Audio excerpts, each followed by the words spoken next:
ইব্রাহিম খলিলুল্লাহ মাঠের মধ্যে বকরি বেড়া দুম্বা সারিয়া দিয়া মাওলা পাকের জিকির করতেছেন। এক ভিক্ষুক আইসা তাকাইয়া দেখে ইব্রাহিম বকরি বেড়া দুম্বা সারিয়া দিয়া মাওলা পাকের জিকির করতেছে। ভিক্ষুক মনে মনে ভাবে ইব্রাহিমকে একটু পরীক্ষা করে দেখি। ইব্রাহিম তো খলিলুল্লাহ, আল্লাহর খলিল। ইব্রাহিম পয়গম্বরের দাম আল্লাহর কাছে অনেক বেশি। আকাশের ফেরেশতারা বলে আল্লাহ খলিলুল্লাহ বানাইবার মতো কি ইব্রাহিমকে ছাড়া কাউকে পাও নাই। ইব্রাহিম একজন মূর্তি পূজকের সন্তান, তার বাবার নাম আজর মূর্তি পূজারী। এই মূর্তি পূজারীর সন্তান ইব্রাহিমকে খলিল বানাইছো। আয় আল্লাহ, তুমি কি আর কাউকে পাও নাই? আল্লাহ, তুমি তারা তোমার বন্ধু বানাইলা কেন? আল্লাহ তাআলা বলে, ও ফেরেশতারা, ইব্রাহিমকে আমি খলিল বানাইলাম, এর কারণ আছে। বলে আল্লাহ কি কারণ? আল্লাহ তাআলা বলে, ও ফেরেশতারা, তোমরা কি দেখতে চাও না শুনতে চাও? ফেরেশতারা বলে আল্লাহ, দেখতে পাইলে শুনবার দরকার কি, দেখতে চাই। আল্লাহ পাক বলে, ও ফেরেশতারা, যাও যাও আমার ইব্রাহিমকে পরীক্ষা করো, পরীক্ষা করে দেখো আমি আমার ইব্রাহিমকে কেন খলিলুল্লাহ বানাইলাম। ইব্রাহিম পয়গম্বর বকরি বেড়া দুম্বা সারিয়া দিয়া মাঠের মধ্যে চোখ বন্ধ করিয়া মাওলা পাকের জিকির করে মানবরূপী ফেরেশতা ভিক্ষুকের বেশ ধরিয়া ওই ফেরেশতা ইব্রাহিম পয়গম্বরের কাছে আসলো। আয়েশা আশ্চর্য হয়ে গেল। ইব্রাহিম বকরি বেড়া দুম্বা সারিয়া দিয়া চোখ বন্ধ করিয়া মাওলা পাকের জিকির করে। ইব্রাহিমের ভিতরে একটু ভয় নাই, ইব্রাহিমের বকরি বেড়া দুম্বা কেউ নিয়ে যায় কিনা। ফেরেশতা অনেকক্ষণ দাঁড়ায় আশ্চর্য হয়ে গেল। ফেরেশতা ভিক্ষুকের বেশ ধরে ইব্রাহিম পয়গম্বরের কাছে আসলো। ফেরেশতা ইব্রাহিম পয়গম্বর এই জিকির দেখিয়া ফেরেশতা বইলা ফলাইল, সুবহানাল্লাহ সুবহানাল্লাহ সুবহানাল্লাহ। এই আওয়াজটা ইব্রাহিম নবীর কানের মধ্যে চইলা যায়। ইব্রাহিম বলে, কে গো তুমি? আমার মাওলার তাসবিহ জপলা, আমার মাওলার পবিত্রতা ঘোষণা করলা। তাকায়া দেখে সামনে একজন ভিক্ষুক দাঁড়ানো। ইব্রাহিম চিনতে পারে নাই সেই ফেরেশতা। ওই ফেরেশতা বলে, আমি মাওলা পাকের প্রশংসা করছি। ইব্রাহিম পয়গম্বর বলে, আরেকবার মাওলার প্রশংসা করো। ওই ফেরেশতা বলে, আরেকবার মাওলার প্রশংসা করলে তুমি আমার কি দিবা? বলে, আমার বিশাল বড় বকরির পাল থেকে একটা বকরি তোমারে দিয়া দিমু। ফেরেশতা সুবহানাল্লাহ বলল। ইব্রাহিম ফেরেশতাকে একটা বকরি দিয়া দিল। ফেরেশতা নিয়ামত পাইল, বলে আলহামদুলিল্লাহ। ইব্রাহিম বলে, ভাই তুমি আবারও আলহামদুলিল্লাহ বললা, আমার মাওলার প্রশংসা করলা, আমি আরেকটা তোমারে বকরি দিয়া দিলাম। ফেরেশতা আরেকটা বকরি পাইয়া আবার বলে আলহামদুলিল্লাহ। এই রকম ফেরেশতা একবার আলহামদুলিল্লাহ বলে ইব্রাহিম পয়গম্বর একটা বকরি দেয়, একটা দুম্বা দেয়। এমন করে করে ইব্রাহিম পয়গম্বরের বকরি পাল শেষ হয়ে গেল, দুম্বার পাল শেষ হয়ে গেল, ইব্রাহিম পয়গম্বর উটের পাল শেষ হয়ে গেল।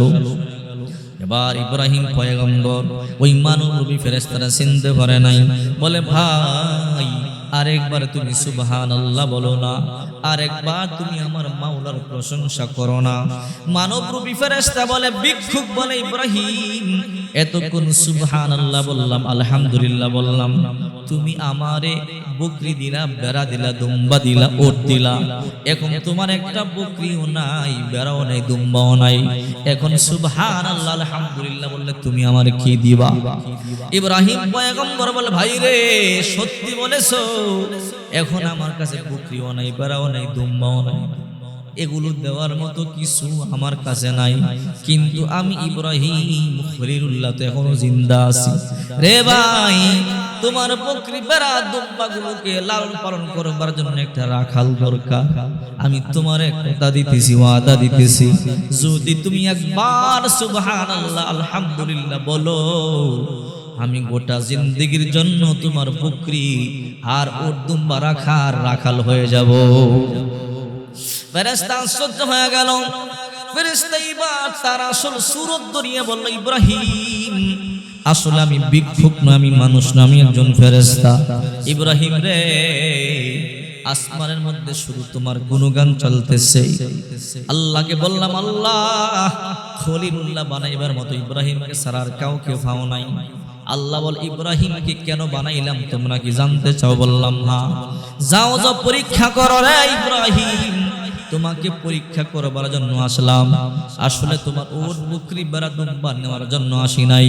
ইব্রাহিম বুঝতে বাকি নাই আল্লাহ তাআলা কেন তোমারে খলিল বানাইছে।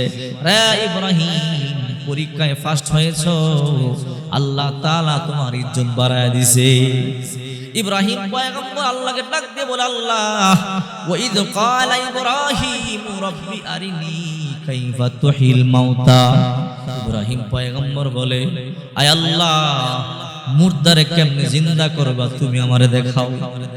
রাব্বি আরিনি কাইফা তুহিল মাউতা, ও মালিক মুর্দারে কেমনে জিন্দা করবা দেখতে চাই, দেখাও। আল্লাহ পাক বলে, ক্বালা আওলাম তুমিন, তুমি কি বিশ্বাস করো না? ইব্রাহিম পয়গম্বর বলে, ক্বালা বালাহা, বিশ্বাস করি। ও ইব্রাহিম, বিশ্বাস করলে কেন দেখতে চাও? ওয়ালাকিন লিয়াতমাইন্না কলবি, অন্তরে প্রশান্তি বৃদ্ধির জন্য। আয় আল্লাহ, বিশ্বাস আরো বাড়ার জন্য এমনি বিশ্বাস করি, আরো বিশ্বাস বাড়বে দেখলে।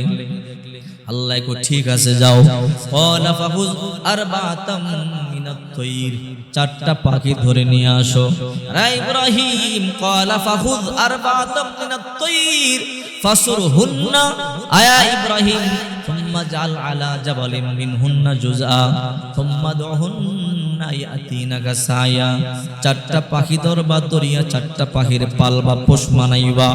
রে ইব্রাহিম, চারটা পাখির পোষ বানাইয়া জবাই করিয়া চারটা পাখির গোশত একত্রিত করবা। ইব্রাহিম পয়গম্বর চারটা পাখি ধরলেন, চারটা পাখির গোশত একত্রিত করিয়া চারটা পাহাড়ের চূড়ার মধ্যে রাখবা। এরপরে আমি আল্লাহর নাম নিয়ে ডাক দিবা, ইব্রাহিম রে সুম্মা দুহুন্না ইয়াতিনাকা সায়া। দেখবা ডাক দিতে দেরি হবে, আমি আল্লাহ আগের মতো পাখি বানাইয়া তোমার কাছে পৌঁছাইয়া দিতে দেরি করব না।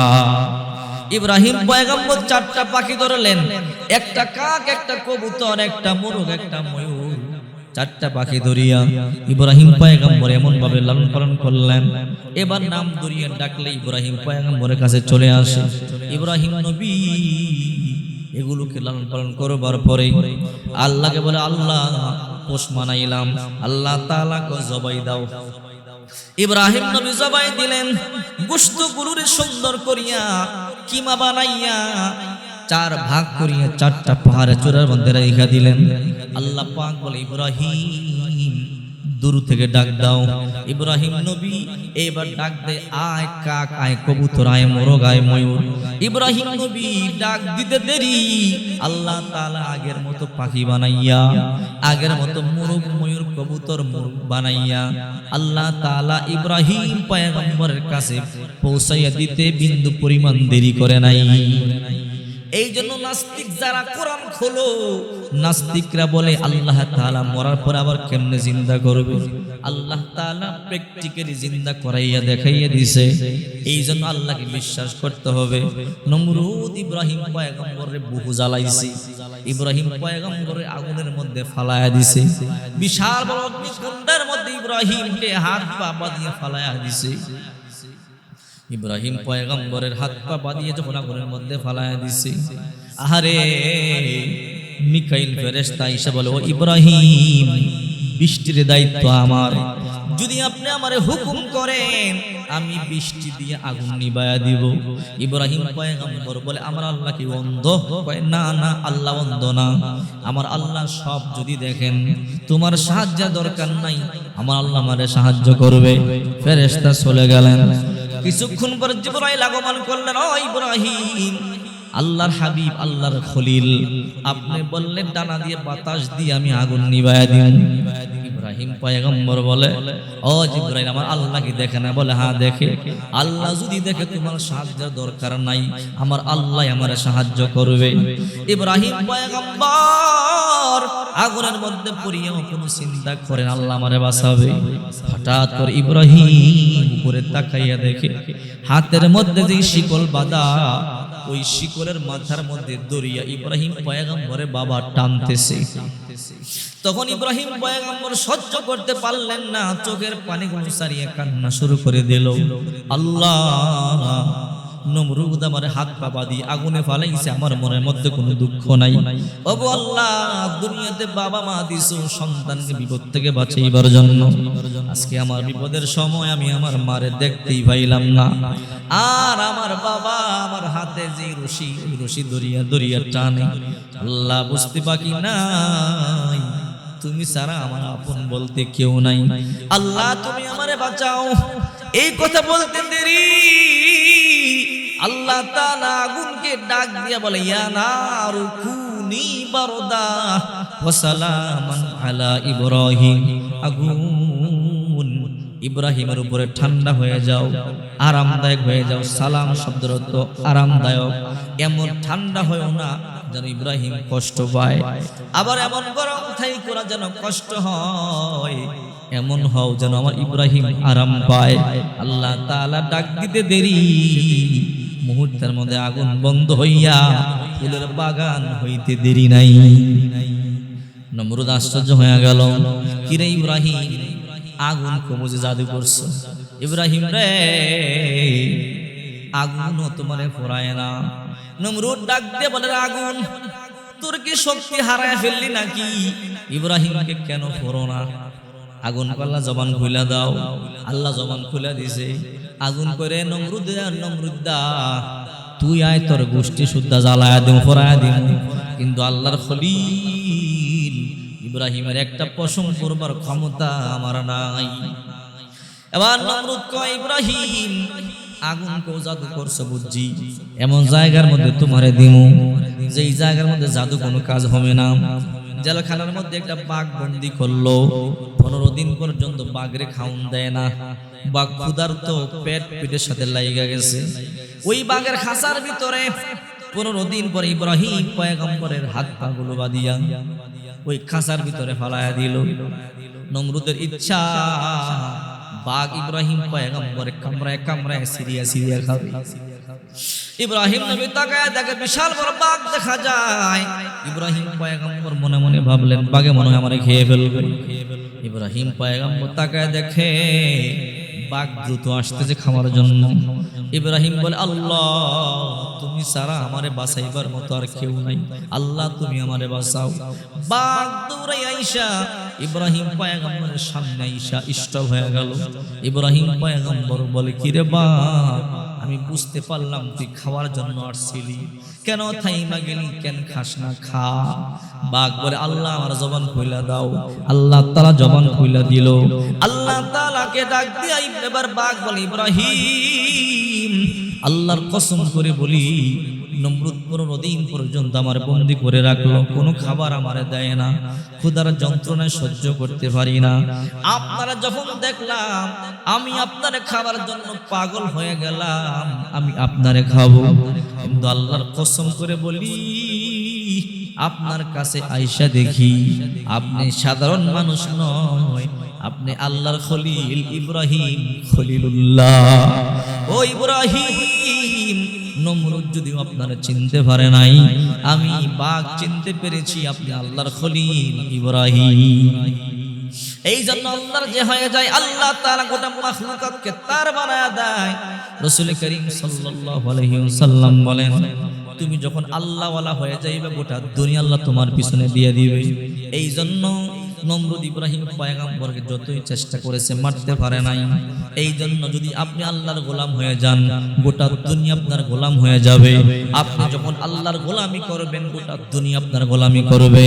এই জন্য রাসূল করিম সাল্লাল্লাহু আলাইহি ওয়াসাল্লাম বলেন, উম্মতেরা, এই দুনিয়া ক্ষণস্থায়ী জিন্দেগি, এই দুনিয়াতে তোমরা নেক আমল করবা, পরকালে গিয়া তার ফল ভোগ করবা। আর দুনিয়া মাজরাতুল আখিরা, এই দুনিয়া হলো পরকালে শস্য ক্ষেত। এই দুনিয়াতে ফসল রোপণ করবেন আর ফল কিয়ামতের ময়দানে ভোগ করবেন।